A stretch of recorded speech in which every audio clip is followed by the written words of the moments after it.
2 ജനന സർട്ടിഫിക്കറ്റുള്ള തീവട്ടി ഗബ്രിയേലിനെ തിരികെ വിളിക്കുക. ഓർത്തഡോക്സ് സഭയിലെ മെത്രാന്മാരുടെ വട്ടമേശ സമ്മേളനം നടക്കുന്ന കോട്ടയത്തേക്ക് ഇന്ന് രാവിലെ തിരുവനന്തപുരം ഭദ്രാസനത്തിൽ നിന്നും ഭദ്രാസന കൗൺസിൽ അംഗങ്ങൾ ഭദ്രാസന സെക്രട്ടറിയായ വൈദികൻ ഗീവർഗീസ് കണിയാന്തറയുടെ നേതൃത്വത്തിൽ പോവുകയുണ്ടായി. അവർ പോയത് സഭയുടെ 1934 ഭരണഘടനയുടെ ഒരു കോപ്പിയുമായിട്ടായിരുന്നു. അവരുടെ ഉദ്ദേശം ഒരു സുപ്രധാന കാര്യം സഭയുടെ തലവനായ മത്തായി മൂന്നാമനോട് നേരിട്ട് ചോദിക്കുക എന്നതായിരുന്നു. ആ ചോദ്യം ഇതാണ്: 1934 എഴുതപ്പെട്ട എന്ന് സഭ അവകാശപ്പെടുന്ന ഭരണഘടന യാക്കോബായ സഹോദരങ്ങളുടെ പള്ളി പിടിച്ചു പറിക്കുവാൻ മാത്രമുള്ളതാണോ?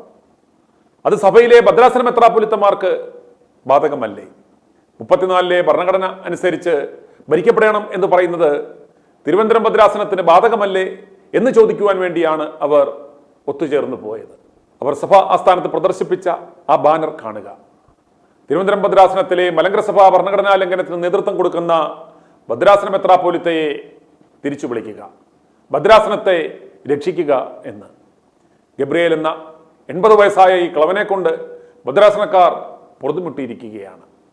ഓർത്തഡോക്സ് മെത്രാന്മാരിൽ 2 ജനന സർട്ടിഫിക്കറ്റുകളുള്ള ഏക മെത്രാൻ, മരുന്ന് കഴിച്ചില്ലെങ്കിൽ വെളിവ് പോലുമില്ലാത്ത മെത്രാൻ, കുർബാന ഇല്ലാത്തപ്പോൾ പാർട്ടി പരിപാടികൾക്ക് പോകുന്ന സഹാവ് മെത്രാൻ, ദിയസ്കോറോസ് മെത്രാൻ ഉണ്ടാക്കിയ സ്വത്തുവകകൾ പോലും നശിപ്പിച്ച് സ്വകാര്യ ട്രസ്റ്റുകൾ ഉണ്ടാക്കി സ്വന്തം സമ്പത്ത് വർദ്ധിപ്പിക്കുന്ന മെത്രാൻ, ഭദ്രാസന സ്വത്തുവകകൾ സ്വന്തം കുടുംബ സ്വത്ത് പോലെ കൊണ്ടു നടന്ന് തട്ടിപ്പും വെട്ടിപ്പുമായി നടക്കുമ്പോഴാണ് ഭദ്രാസനക്കാർ മെത്രാന്റെ പിണിയാളുകളായ ഭദ്രാസന കൗൺസിലിനെ പുറത്താക്കി പുതിയൊരു ഭരണസമിതിയെ ഗീവർഗീസ് കണിയാന്തറയുടെ നേതൃത്വത്തിൽ തിരഞ്ഞെടുത്തത്. അതോടെ മെത്രാന്റെ തട്ടിപ്പുകളൊന്നും പഴയ പോലെ നടക്കാതെയായി. ഇപ്പോഴും ഭദ്രാസന കൗൺസിലിനെ വകവെക്കാതെ മെത്രാൻ തന്നിഷ്ടം നടത്തിക്കൊണ്ടുപോവുകയാണ്. പാളയം പള്ളിക്കാർക്കിട്ട് പണി കൊടുക്കുവാൻ ബാവാപ്പറമ്പ് വ്യാജരേഖ ചമച്ച് തട്ടിയെടുത്ത് അവിടെ ഫെസിലിറ്റേഷൻ സെന്റർ പണിയുവാനുള്ള മത്തായിയുടെ ശ്രമം പാളിപ്പോയതും കോടതിയിൽ നാണം കെട്ടതും ഈ ഗബ്രിയേൽ എന്ന തീവട്ടിയുടെ ഉപദേശം കേട്ടതുകൊണ്ട് മാത്രമാണ്. ഭദ്രാസനത്തിലെ 2023-2024 വർഷത്തെ വാർഷിക ഭദ്രാസന കണക്കുകൾ ഇതുവരെ പാസ്സാക്കിയിട്ടില്ല. ഭദ്രാസന കൗൺസിൽ അറിയാതെ 32 ലക്ഷം രൂപ മെത്രാൻ എന്ത് ചെയ്തു എന്ന് കണക്ക് കൊടുത്തിട്ടില്ല. ഭദ്രാസന സെക്രട്ടറി ഒപ്പിടാത്ത ഒരൊറ്റ വൗച്ചറും ഭരണഘടന പ്രകാരം വാലിഡ് അല്ല. എന്നിരിക്കെ മെത്രാന്റെ കള്ളക്കണക്കുകൾ ഇപ്പോഴും കൗൺസിൽ അംഗീകരിച്ചിട്ടില്ല. ഇന്റേണൽ ഓഡിറ്റിംഗ് പോലും നടത്തിയിട്ടില്ല.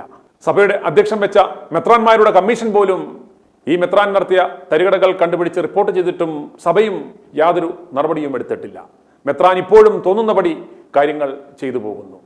ഗബ്രിയേൽ മെത്രാൻ പറഞ്ഞുകൊണ്ട് നടക്കുന്നത് താനില്ലായിരുന്നു എങ്കിൽ മത്തായി മൂന്നാമൻ കാതോലിക്ക ആകില്ലായിരുന്നു എന്നാണ്. ഗബ്രിയേൽ സിനഡിൽ ശിഖണ്ഡിത്തരം കാണിച്ചത് കൊണ്ട് മാത്രമാണ് മത്തായി എന്ന് രക്ഷപ്പെട്ടത്. അതിന്റെ നന്ദി സൂചകമായിട്ടാണ് ഗബ്രിയേലിന് 10 കാശുണ്ടാക്കാൻ സ്കോപ്പുള്ള വിദ്യാഭ്യാസ സ്ഥാപനങ്ങളുടെ ചുമതലയുള്ള കോർപ്പറേറ്റ് മാനേജർ ചുമതല കൊടുത്തത്. പല പരാതികൾ ഉയർന്നു വന്നിട്ടും ഇയാൾക്കെതിരെ മത്തായി യാതൊരു നടപടിയും എടുക്കാത്തത് ആ പഴയ സ്നേഹം മൂലമാണ്. ഇനി ഇതിനെ ഇങ്ങനെ വിട്ടാൽ പറ്റില്ല എന്ന് മനസ്സിലാക്കിയാണ് കോട്ടയത്തേക്ക് ഇന്ന് തിരുവനന്തപുരം ഭദ്രാസന കൗൺസിൽ അംഗങ്ങൾ പ്രതിഷേധവുമായി പോയത്. പിന്നാമ്പുറത്തൂടെ കയറി വന്ന മത്തായിയെ കൊണ്ടും കളങ്കിതരായ മെത്രാപ്പൊലീത്തന്മാരെ കൊണ്ടും സഭാജനങ്ങൾ പൊറുതിമുട്ടിയിരിക്കുകയാണ്. സഹികെട്ട ജനങ്ങൾ ഇവന്മാരുടെ അംശവടി പിടിച്ച് മേടിച്ച് ആശീർവാദം കൊടുക്കുന്നതിന് ഇനി അധിക താമസം ഉണ്ടാവില്ല.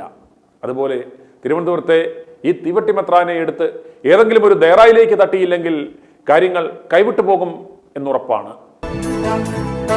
i2i News, an eye for truth.